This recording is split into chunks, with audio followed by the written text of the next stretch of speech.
In a world overrun with the fake, delusional, and disingenuous, he stands as a beacon of truth.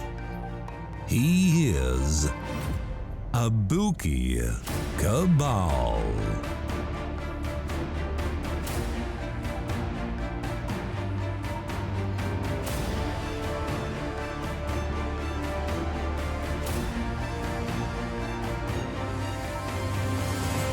You are listening to Abuki Cabal. Welcome to the Abuki Cabal Show. What's going on, everybody? Welcome to the show. I know it's been a long time since I've recorded. Buki's been having some troubles. But I'll let you guys in on that when I get a chance. Maybe here a little soon. It's a wild tale, let me tell you. But if you're new to the channel, please like, share, and subscribe. If you like the content, hit that notification button. It helps me out with the algorithm. I appreciate you guys coming in and listening to the show. Today's show is going to be from the Redbook, a popular women's magazine, and it is advocating that women be disingenuous and deceptive in their relationships by telling them that there are 9 things you should never tell your man, as opposed to encouraging openness and honest dialogue in relationships. You can see that this is what the sisterhood embraces, telling women to basically, be deceptive and keep things to yourself. And somehow that will lead to a fruitful relationship with your significant other. I know. Guys, I know that we don't agree to this or with this at any way, shape, or form. But I'm going to take a whack at this and kind of break this down. So let's take a look at this.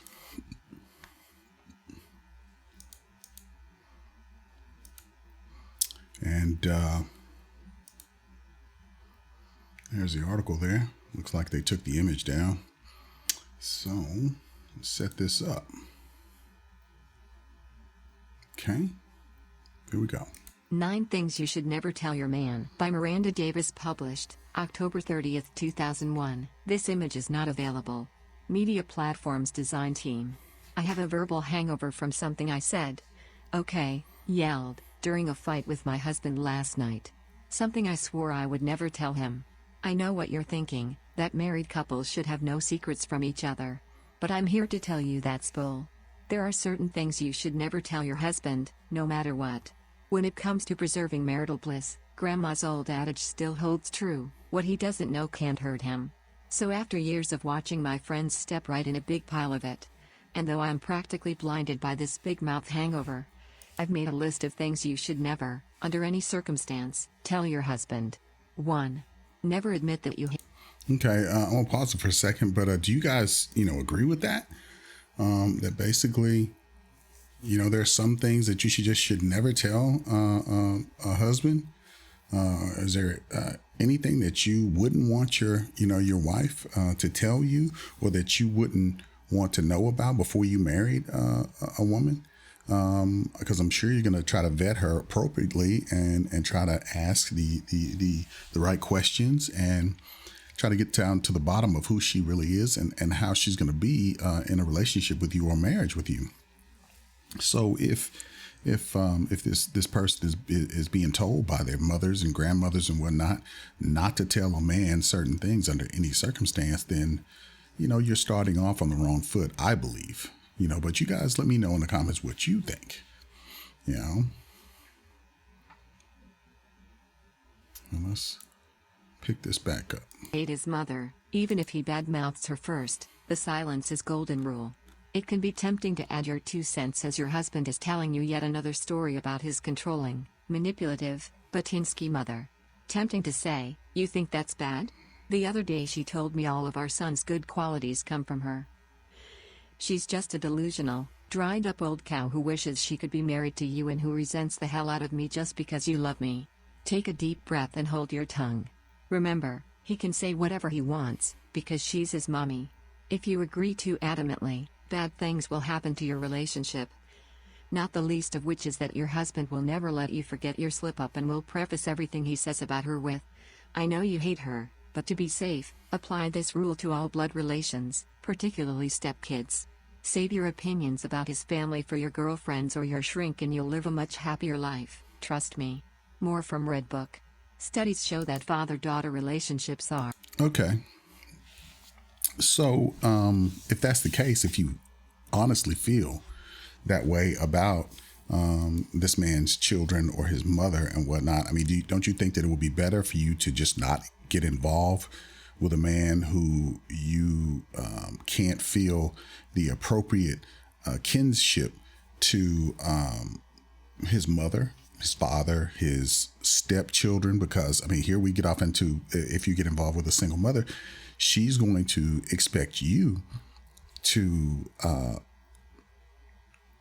latch on to those children as if they're your own. You have to love those children as if those are your own children. I don't care who you talk to. I don't care, what woman that you come across. If she has kids, she's going to demand that of you, expect that of you. But on this end, she's just supposed to fake that she likes the kids, fake that she likes your mother, and never tell you about it, and everything will be okay. So you guys, let me know what you think about that. That seems questionable to me. I mean, Abuki doesn't care for that. I mean, that just doesn't sound like a wise course of action. I mean, what do you guys think? It just doesn't seem like it'd be something that you would want to tell someone who is about to marry a gentleman and have a successful relationship. So let's move on. 1. Never admit that you hate his mother, even if he badmouths her first. The silence is golden rule. It can be tempting to add your 2 cents as your husband is telling you yet another story about his controlling, manipulative, Batinsky mother. Tempting to say, "You think that's bad? The other day she told me all of our son's good qualities come from her. She's just a delusional, dried up old cow who wishes she could be married to you and who resents the hell out of me just because you love me." Take a deep breath and hold your tongue. Remember. Sorry about that. It did. This article was written and it wrote number 1 twice. So just bear with me on this. He can say whatever he wants, because she's his mommy. If you agree too adamantly, bad things will happen to your relationship. Not the least of which is that your husband will never let you forget your slip-up and will preface everything he says about her with, "I know you hate her, but to be safe, apply this rule to all blood relations, particularly stepkids. Save your opinions about his family for your girlfriends or your shrink and you'll live a much happier life, trust me." 2. Never tell him that his best friend made a pass at you. The no harm, no foul rule. I'll call my husband's best friend Ed. For years Ed and I have shared a playful, semi-flirtatious banter, usually with my husband there to appreciate the show. I can't tell you how many times Ed has said, "I won't get married until I find a girl like you," and my husband has come back with, "You don't need a girl like her, just take her." A harmless routine, unless it goes sour. This was the case with my friend Wendy. Her husband's best friend, Sean, used to make "you're the perfect woman, leave him and marry me" jokes. Then one day the gag turned serious. After too many glasses of wine, Sean put his tongue in Wendy's mouth as they kissed goodnight. Freaked out, Wendy told her husband what had happened. Needless to say, he and Sean had a big fight and never spoke again. An old friendship lost over nonsense, laments Wendy, who wishes she'd kept it to herself. I mean, I got to stop it there. Okay, the best friend broke the golden rule amongst friends. Slips his tongue into his man's wife's mouth, and she wasn't supposed to tell her husband, and then they had a big fight, and then they were no longer friends. Guess what? They weren't friends in the first place, because if he's going to stick his tongue in his homeboy's mouth, supposedly because he's drunk. Look, I've been drunk as hell, in my military days, and occasionally, but I've never been so drunk that I would make a pass at my homeboy's girl. You know what I'm saying? I made the mistake of that one time where, one of my friends' wife was talking all snazzy with me, and I was under the impression that the husband knew what she was doing, and I just kind of blew her off. I was saying, okay, well, if you're going to come over here with your husband. You know what I'm saying? So I always said that, and I was under the impression, with my friend that that she knew certain things that we were doing, but he was lying to me. So thus, that made an opening for me to make certain comments that basically exposed him in some of his activities. So then she turned it in a way that make it seem like I was trying to, holler at her. So then he confronted me, and I was like, come on, man, you know me better than that. But it looks bad. And anytime, something like that happens between, you and whoever your homeboy is involved with, it can be a bad thing, but this case right here, this man kisses her, and then she felt like she shouldn't have told her husband, so his friendship wouldn't have broke up with this guy. She probably saved her husband from being around a guy who really didn't like him in the first place, if he was willing to stick his tongue in her mouth. So this book is pushing, crazy stuff to whoever's reading it, and these women are going to think that this is the way to go. Let me tell you, this is not the way to go. You did the right thing by telling your husband that this man did that. But, you shouldn't be sitting up playing those games. You don't play, as I used to say, fuck games with your boys' girls and shit. I had some close friends, and we used to do that when we were kids and stuff. But, teenagers, early 20s and whatnot, but we all knew that we weren't gonna do anything, and we did it in front of each other. But outside of us being around the girl, it was a whole different situation, because we just made fun of things like that. So, you guys let me know what you think. But let's move on. I wish I'd given Sean the benefit of the doubt at least one time. If I had, my husband would still have someone to play ball with on Sundays. Obviously, if your husband's buddy is a repeat offender, you'll have to break this rule, but for now be flattered and be quiet. 3. Never confess to past infidelities. The don't tell rule. Now, girls, I'd hope this goes without saying, but I'll mention it anyway. I don't care if you were 20 and drunk at the time. Never admit that you cheated while in a committed relationship. On the subject of fidelity, you are above reproach. And not being a cheater yourself, you have zero tolerance for cheaters. This is a little difficult for me because my husband and I began dating behind my then serious boyfriend's back. Nevertheless, I make sure to occasionally remind him that if he even had a one night. Is that not crazy? So she got with her husband while she was actually dating another guy. Okay? So she then left that guy, and then she got with this guy, and then she tries to tell her husband that if he ever slips, that she'll never forgive him. You see, and this is the next line that she says, nevertheless, I make sure to occasionally remind him that if he even had a one night stand, I would leave him and take the children to Tangier. Okay, you see how the double standard is? And this goes back to the body count situation where women just will lie and round down the number of people that they've been in order to look more presentable to whoever is, trying to scrutinize her, but she feels like she is more than justified to go out and run around and try to be a man, screw as many men as she can, and basically, keep that from, whoever it is that she is trying to be serious with, and act like those men just never existed. And then when it comes down to you, If you had the same situation and you tell her about it, she's going to look at you like you're the biggest whore in the bunch, and she's going to watch you. She's going to always have an eye on you. You will always have a ball and chain situation where you better not get too far away from, the shackle that she's put on you. You can't go outside the yard. The rope that she got you tied to is not it isn't long enough for you to do that, and that's with good reason. That's because she needs control over your movements. Okay, so it's all laid out here how these women, these older women, tell these younger women how to be disingenuous people, and they wonder why people talk about women in the way that they do in this space. So let's move on. Stand. I would leave him and take the children to Tangier. The threat seems to be working.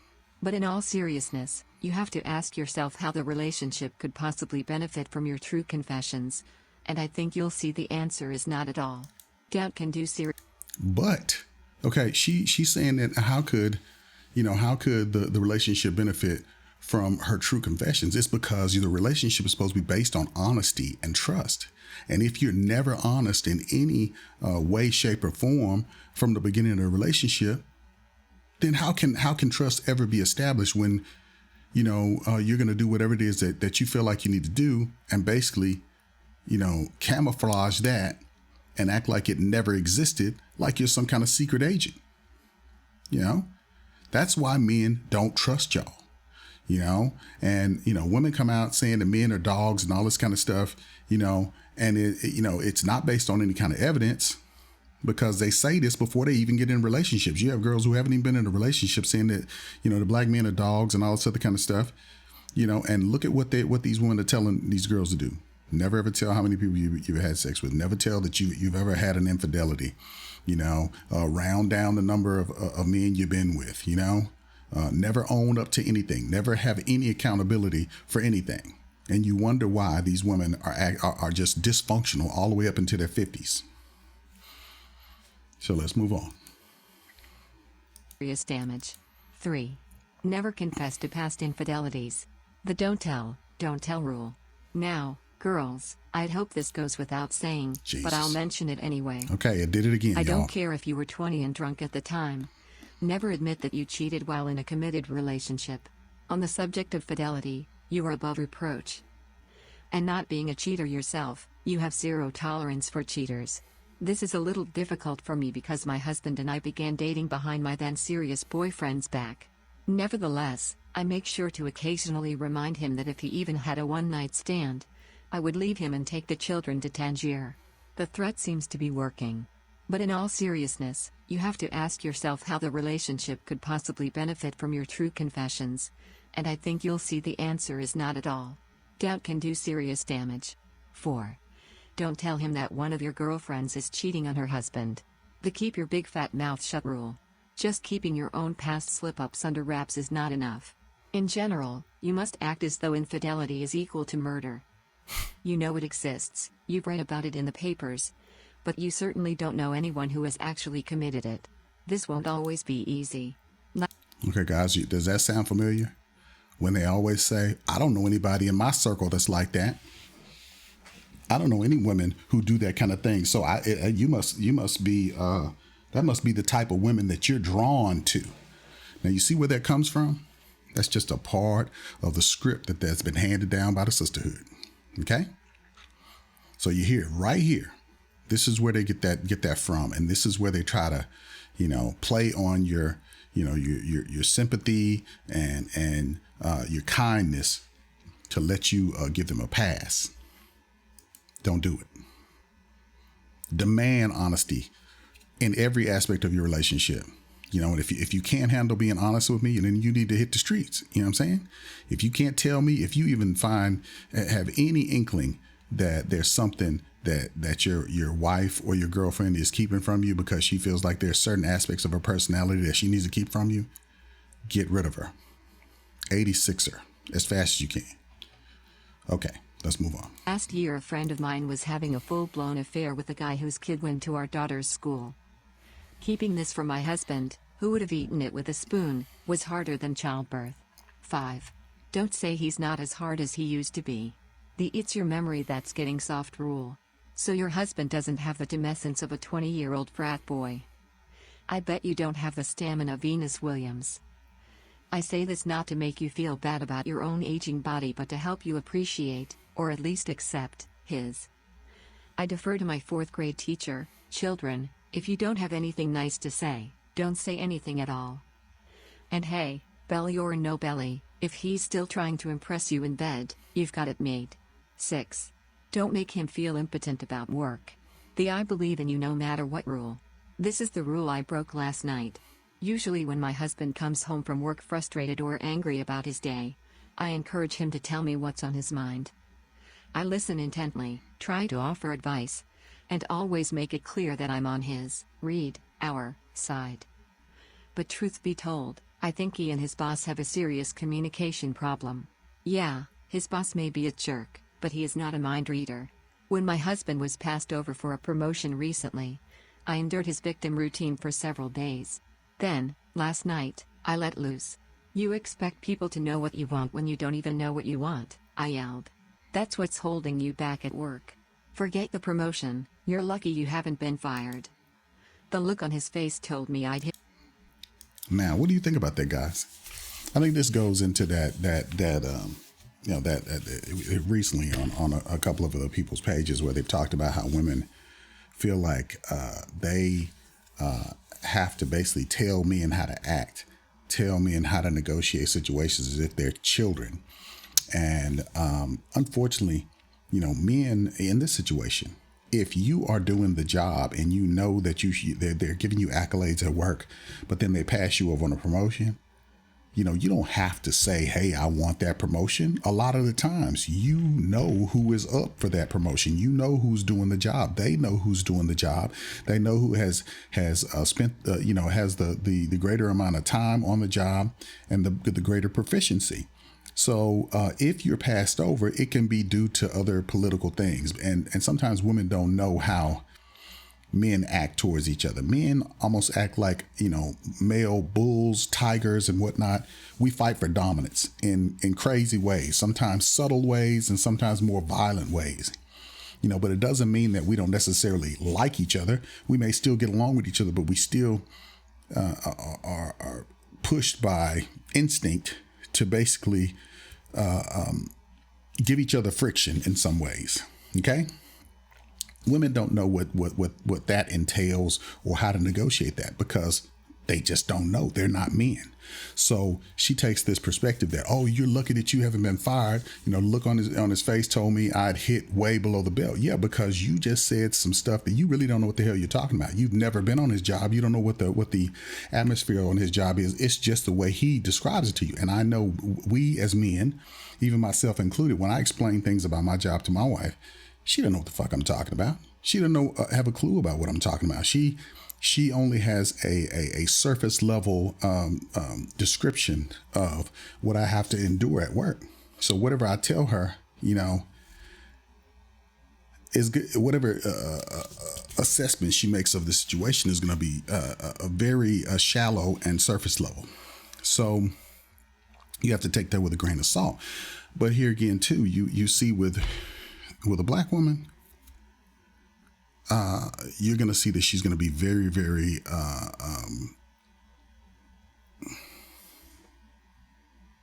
how can I say this? She will listen to you and she will be judgmental about how you should have handled the situation, as if she knows how it would have turned out if it would have been done a different way, and she may think that she's giving you, basically just telling you, the truth, and you should be able to handle it. But it's almost like you're being whipped, publicly flogged the way they say it. And that's why even the Bible talks about a woman's, tongue being, a brutal weapon against a man, and it's better to not have a woman with that type of mouth than to have one and have, all the other traits be great, because she will destroy your confidence and your ability to deal with certain situations, because she is not your backbone. She is basically a person who is your tormentor. And I don't know if they really realize that they're doing this. Sometimes I've seen it done, and I think they take some kind of, pleasure in basically talking to men the way that they do, because these are some of the same women that talk about the patriarchy and all this other kind of stuff, but they destroy men with their mouths, and men a lot of times just can't, you just can't out talk a woman, so, and especially somebody that's in the bed with you that, that you've had kids with and that you have a life with. And this person is damn near your enemy when it comes down to you expressing certain thoughts and trying to use her as a sounding board, when all she has to say is, baby, hey, you're going to make it. I'm here with you. And you know what, maybe next time. Or if they don't appreciate you, let's look into getting something else, somewhere else. Sometimes that's what a man needs to hear for him to get a little oomph in his situation so that he can go ahead and succeed. A lot of other women understand this. Unfortunately, there are certain women, who take this as an opportunity to basically dig into that person to, twist the knife. If you're in a relationship with a person like that, please get away from them and start working on yourself, get some therapy so that you are not, don't go into another relationship with another person like that, because it can be very destructive. So let's move on. Way below the belt. And suddenly I could see the feeling of betrayal setting in. I thought you believed in me, he said, looking so hurt I thought I might die. I do, I pleaded over and over again. But the damage was done. This morning on the phone, my sister made me feel even worse. Why are you being his career counselor when he needs you to be his wife? She asked, a little too aptly, I thought. And when I repeated the exchange to my mother, who is long divorced from my father, she added, that's a lesson I learned too late. Don't mix your marital problems with his business problems or you'll end up with a husband who feels like a loser at the office and at home. 7. Absolutely. Absolutely. You're not supposed to be, his oppressor. You're supposed to be his cheerleader in every regard. Even when he doesn't believe in himself, you are supposed to believe in him even more than he does, so that he looks at you and says, hey, I'm gonna rally off of, my wife's belief in me, my girl's belief in me. I'm gonna fucking make it happen because I'm gonna do her proud. You know what I mean? I'm gonna do myself proud. That's like a person who, like when we're in the military, you're running and you have people who just say, I just can't go anymore. I can't run anymore. I'm tired. They want to stop. And you have to keep them going.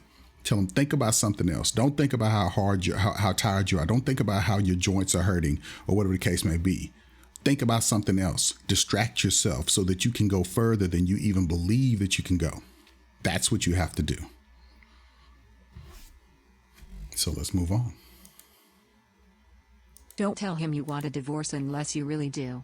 The don't give him any big ideas rule. My good friend Claire used to threaten her husband with divorce all the time. Yet the day he took her up on it, she was so shattered she had to be hospitalized.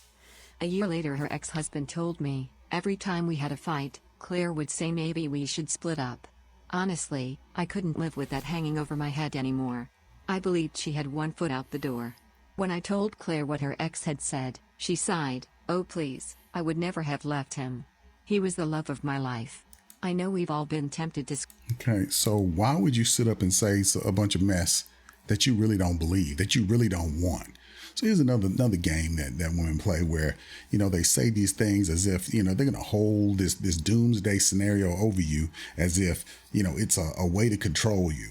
If you don't do what I say, I'm going to drop the baby over the cliff. You better do what I say, or maybe I'll divorce you, and they basically cause a lot of men to basically puss out, on these things. And that's a way of control. That's a way to basically torture your mind and twist your will into doing exactly what she wants you to do. Don't fall for this. Do not fall for this. It is a common thing. Trust me. Scream, I want a divorce. I definitely had to restrain myself during the no-sleep baby years. I remember one horrible fight Patrick and I had over whether to use the Ferber method to sleep train our daughter. In retrospect, the argument was about supporting each other even when we disagree. But in that moment, we were locked in our bathroom so our daughter wouldn't hear. Though, trust me, people across the river could hear. I screamed, "Get out." The words froze between us. My husband looked at me like I was crazy. "I'm not going anywhere," he said, and I was so relieved I burst into tears and have never threatened to throw him out again. Once you introduce the idea of abandonment into your relationship, distrust can grow. You can't unring that bell, so don't ring it unless you're sure the whole damn town is on fire. 8. Never tell him that it does bother you that you make more money than he does. The being married to you is a full-time job rule. Since 3 out of 4 of my best friends make more money than their husbands do, I'm thinking this situation is a lot more common than anyone is admitting. For years my husband made more than I did, and he couldn't have been more generous. But as the financial balance shifted, I can't confess to the same generosity. What was always our money suddenly felt a little more like my money. And I had to bite my tongue when I felt like saying, "Do you really need a new car? Or worse, a new suit?" When anybody asks me if it feels strange to be the primary wage earner, I'm quick to say no. But when I'm with my close friends, we confess that it does.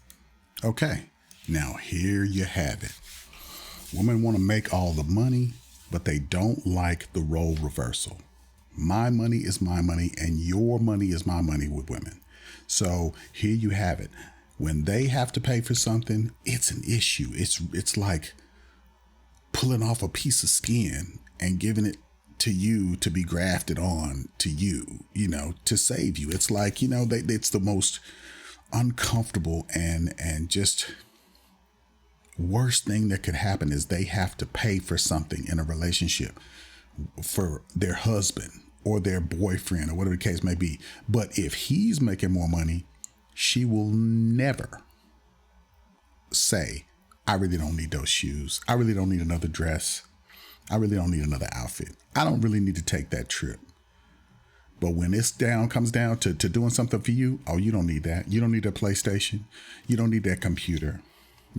Why do you need some more shoes? Why do you need that outfit? You already got clothes. Remember that, guys. So, these conditional situations where, you want to make the money, and you want to be the head of everything, but then you don't want to do what it takes to be the head, which is if you're making the most money, then you are going to be tasked with taking care of the family, in a way that is masculine, but for some reason, they don't get that part because they see you as a man. If you can't pay for things, then your usefulness is at an end. It is questionable at best. She can't look at you in the same way if you're not making money. So if the government is putting programs in place so that women can make more money, they're more educated than men, no matter what goes on, they're going to know more than you. They're going to check you at every opportunity. They're going to question every decision that you make. They're going to say, "Hey, why should I listen to you because I make more money than you? Why should I listen to you because I'm more educated than you?" When none of that has anything to do with your relationship. You can be the fucking president of the United States, but if you're my wife, then all that don't mean nothing to me. Your duties as my wife supersede that of you being whatever it is that you are. That has nothing to do with me. I don't give a shit about what you do, actually, but if you are remiss in your duties as a wife, then you're going to be a husbandless president of the United States. But see, for some reason, women don't get that. You see in these shows, well, what if I got a degree? So what does that have to do with your relationship? If you got a degree, what does that have to do with anything that about the man that you're going to get? And none of that matters, but they don't get that. And I don't care who you ask, who you tell, they're always, you look at the disconnect in their eyes when they say, I just don't get it. I'm making this money, so I should have this. Well, it doesn't work that way. If you present yourself or describe yourself as a man when you're trying to get in a relationship, then you're looking for a man. You're looking for a woman. You're not looking for a man. You're looking for somebody who's gonna be your subordinate, but your husband is not supposed to be your subordinate. He's supposed to lead. It doesn't matter how much money you make. Doesn't matter whether you're the commander of a ship or whatever the case may be. That don't mean nothing. You my wife. Are you gonna be my wife? If you're not gonna be my wife, then you can get the fuck on. And that's the way you have to be. So it's like being you're a mechanic, but you sell ice cream on the weekends. What the fuck does it have to do with you fixing cars, But for some reason, I'm supposed to, sell ice cream while I'm fixing cars, or, put ice cream in for the lubricant or some shit like that. It just doesn't go together. It doesn't equal out. So, those things have to be separate. You can do both things and still have a separate identity from what you do. What you do is not who you are, is what I'm saying. So let's move on. But they don't get that. They don't get that. And young, old, they just don't get it until they've been burned really bad. So let's move on. Just last week, on our 10th anniversary, Howard gave me a beautiful pair of pearl earrings. Confided my friend Susie, a lawyer whose husband is a writer. All I could think was, I wonder how much these cost me. It was terrible. But as she went on to describe their evening together, how Howard had planned every detail, written her a beautiful card, bought a bottle of her favorite wine, we all realized how lucky she is to have a husband whose mind isn't so caught up in his business that he forgets about his wife. Susie said she learned long ago that if she busts Howard's balls about not making enough money, she has to get into bed at night with a man who doesn't make enough money, and has busted balls. 9. Don't confess to your crushes. The do unto others as you'd have them do unto you rule. I am the worst when it comes to schoolgirl. Okay, let me stop it there for a second. That part is important, where she said that if she busts her husband's balls about not making enough money, when he comes to bed at night, he's going to be a man who doesn't make enough money, which means that he's going to come to bed feeling inadequate and emasculated by her comments about his ability to provide, as if he's not good enough, So I feel for the guy, but if you're going to be a real man about this, then, when she comes, with that, then you can say, well, you always have the option to go get you another person who's making the kind of money that you're making. I'm sure there's plenty of men at your job that you can get with. So, either I'm good enough, or you need to go get you somebody else that's good enough, because, it's a million bitches out here that I can get. You know what I'm saying? If that's what you're saying, just be hard about it. Never, ever, ever let a woman bust you down about the money that you make. Men are diggers. We dig, we create, we build, whatever the situation is. If you fail, there's still parts of that failure that are opportunities waiting to be exploited. You look at every failure that you have as a means to another opportunity, a portal to another opportunity, to multiple opportunities. You just have to look at that failure, look at what you learned from that failure, and don't make that mistake again. Okay? Never, ever do that, guys. Like this guy that just killed himself at Walmart and whatnot. He thought his situation was hopeless. I just had here in my state, a guy, wrote a note and said he was tired. He's a veteran. He just killed himself. Yet another veteran, who has basically committed suicide because he was tired. He wasn't getting the type of care that he needed. So he didn't see any way through that. But, we as men, we need to look at our fellow men and say, look, I know it's hard right now, but you'll get through it. You'll get through it. And if necessary, we have to be the hand that helps that man up out of the ditch, helps that man up from the fall. Don't be so, uppity that you are never in a position to help another man. Never look down on another black man. Remember that. So let me get off my soapbox and let's finish this last one. Girl crushes. Every few years I meet someone who I suspect could have been the love of my life. My most recent crush, I got over him real fast when I saw him pick his ear and then smell his finger. A hippie artist, connected with a parallel me who could have been a painter. As opposed to the real-life mommy me, who can't even paint a toenail. When I talked with him, my mind felt alive with ideas I hadn't had since college. As someone who has been married for more than a decade, I welcome these pseudo-romantic diversions, though I never act on them. I just flirt a little, irritate my friends with boring stories, and entertain a new series of fantasies for a while. But I never tell my husband who the object of my secret affection is for one simple reason. I would never want to know who he has a crush on. It would make me insane. A harmless crush is something no flesh and blood person can compete with, so I keep mine to myself. Hey, does he really need to know why you seemed so into the sex the other night? And do you really need to know why he was so excited? Exactly. Okay.